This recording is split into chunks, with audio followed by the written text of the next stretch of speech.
Здравейте! Аз съм адвокат Елена Кирова. Днес ще говорим за една от темите, които вълнуват много от нашите клиенти. А именно, как да разберем дали нашият адвокат е истински адвокат.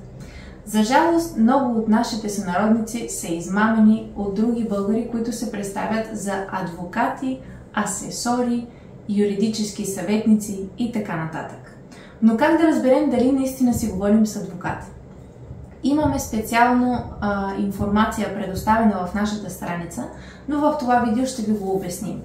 Може да потърсите в Google, в страницата на abogaciaespañola.es Censo de Letrados, което значи регистъра на адвокатите. Когато влезнете, ще ви поиска първото име, фамилното име и колегията на този въпросен адвокат.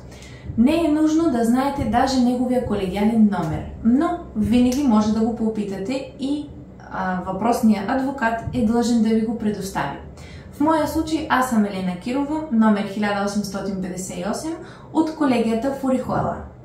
Ако желаете да се свържете с истински адвокат, винаги може да ни се обадите.